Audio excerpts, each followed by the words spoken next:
So before I begin, like I said in my Boku no Hero Academia video, I want to say it here just to say it, just in case you don't watch the other vids. I just want to offer my sincere thanks for all of you today that showed your support for the video I uploaded earlier today. No matter what I say, no matter what words I speak, it will never make up for the amount of kindness you all showed me. But regardless of that, I still want to say thank you. And so, all of you that offered words of support or went to my Patreon and supported it, I'm very thankful. And so with that being said, let us begin this anime review.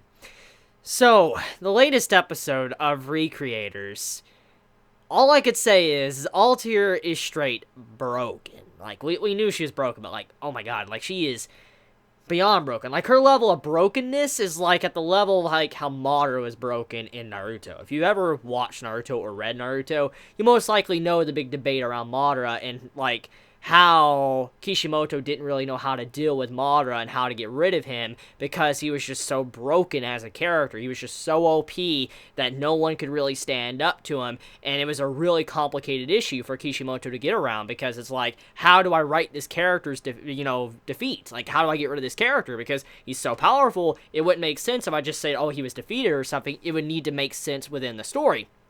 And so there was a lot of issues with that. And looking at Altair's character, I feel like her character is a parody of all final boss characters that are just so broken. You're like, there is just no way anyone could beat this character without like some form of plot device or just an ass pull. That's the first thing that comes to your mind when you see a character like Altair, because that's just how she's designed as a character. She's just so broken. She's an original character that has all these stories and all that about her. She's like a Vocaloid, and she takes all this within herself, and she has all these powers. She's just insanely OP. You really cannot compete against that. And so, Altair is an example of a final boss character. And you gotta say that this series really loves to break the fourth wall with what it does, constantly. If it's not Altair talking to the audience, like in the universe of Recreators, she's talking to us, the audience, and making fun of us, or making fun of the audience there. It's very fascinating, because even though she's the villain, and honestly I should vote and want her to lose, she is a really good character that I want to see more of. I want to see her on screen more. I want to see her wreak havoc and just go destruction mode. I love her character. And I feel like that's kind of what the writers of this series wanted us to get from this episode, is that you're supposed to probably root for Altair. You're probably wanting her to probably, despite all odds, maybe achieve a victory. Or, on top of that, you want to just see how she's going to get defeated. This insanely OP final boss. And that's, like I said, very similar to how final bosses are done in other shows or other manga. You have it to where a character's built up for so long, they're the final boss, you get there, and the audience or the readers are like, how do you defeat this? How do you defeat someone just so broken, so OP? And it makes all the readers or watchers fascinated. They're like, how is this going to be done? And we're just itching to see how this character can be stopped with how powerful and crazy badass they are. And that is what's happening here.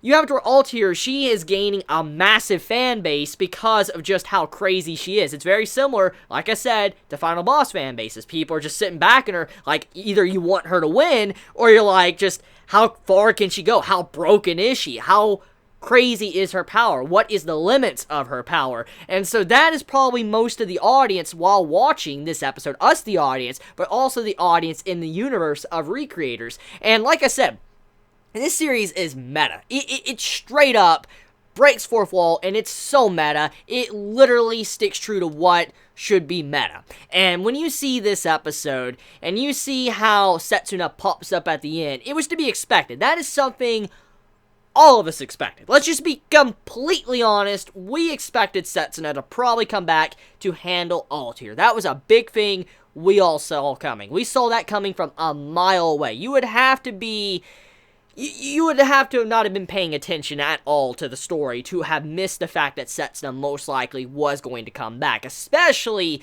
after finding out that Sota had the ability to defy all logic against the world and pretty much write any character into existence. We knew that that was going to happen. It was just common sense. It was a no-brainer. And when we see it in this episode, I don't think it's the fact that we're disappointed that it happened. We're just like, it makes total sense, really. It does, because let's think about the situation here.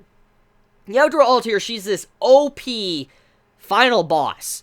All the main heroes from their other stories are just getting decimated. They're getting destroyed and slaughtered. They can't even stand up to her. She is just that broken. And as we know from the last episode, all of these heroes, they may be heroes in their main story, but in reality, they're just support characters, and that's the truth. I mean, that's the cold, harsh truth. They may have been the MCs, but they are support characters. They no longer have that plot armor they once had. They do not. This is a battle royale, and anything goes. And especially with a final boss, to build up a final boss, you need a lot of death scenes. Important, crazy, strong characters with massive popularity just hitting the ground. And once again, I want to take an example from Naruto, because it's a perfect example for a final boss. When Madara popped up, his introduction, when he straight up was in front of the Great Ninja War and all that, and he launched 2 boulders out of the sky, and he had the Hokages freaking out and all that, and everybody screaming and all that, running away, and this man just launching boulder after boulder onto the battlefield, and when the Hokages are fighting him, he beats the hell out of them, and he just destroys them like it's nothing. Or when he stood up against, the tailed beast, and he whooped them all while he was completely blind, you're like, this is just freaking crazy, and you're like, how do you overcome this? How do you beat this? And so the only way to do something like that is to write an ass pull. And that is what Setsuna is. She is straight up an ass pull. Now, let me explain. When I say ass pull, I'm not meaning ass pull as in it doesn't make sense for the story of Recreators. I'm saying it's an ass pull in terms of this actual story within the story. Okay, let me try to explain this, because this series is just so meta and it breaks the fourth wall.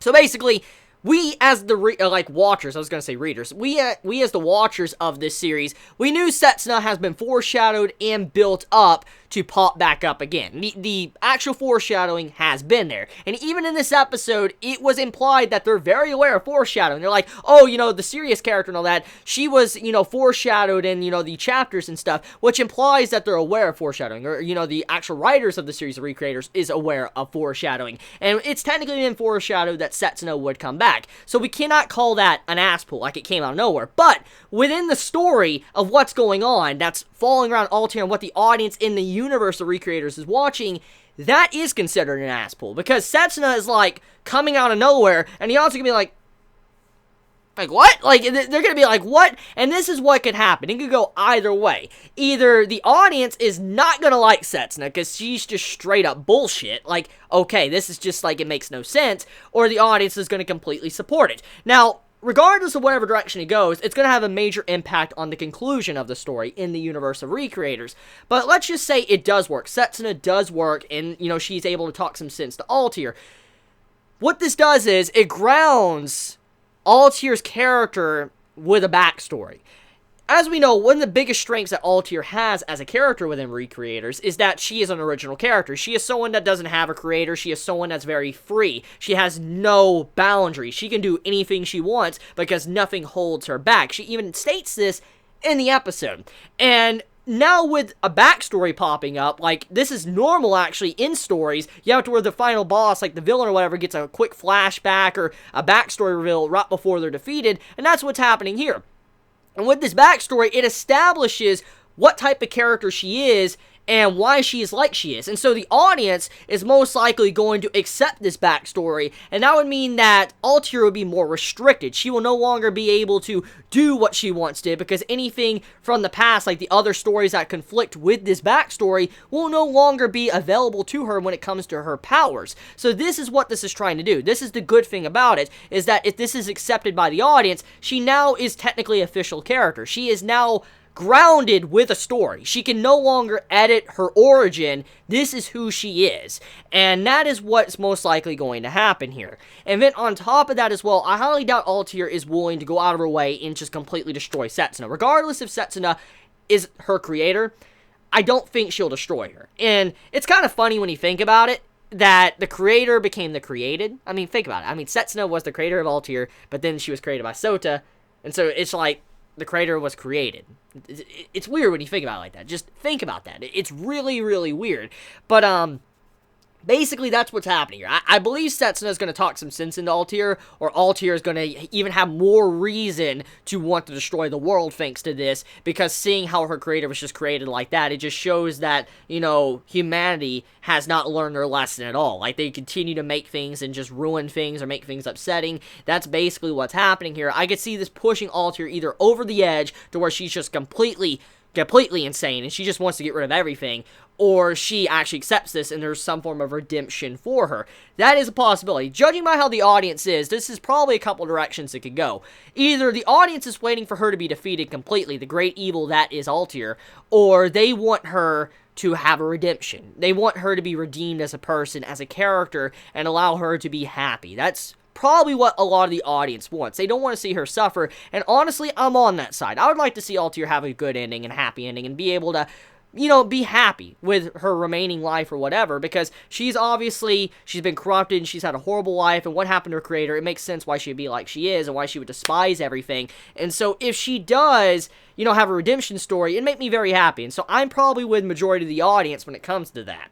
So that's about it when it comes to the latest episode of Recreators. Let me know your thoughts in the comments below. I love you all so much. Please be safe. Oh yeah, actually, before I end the video, I need to discuss one thing. How do you feel about Yuya and Sho being stabbed like they're about to die? I don't think they're dead yet because we didn't get to see the particles, but how do you feel about that? Do you think they're dead?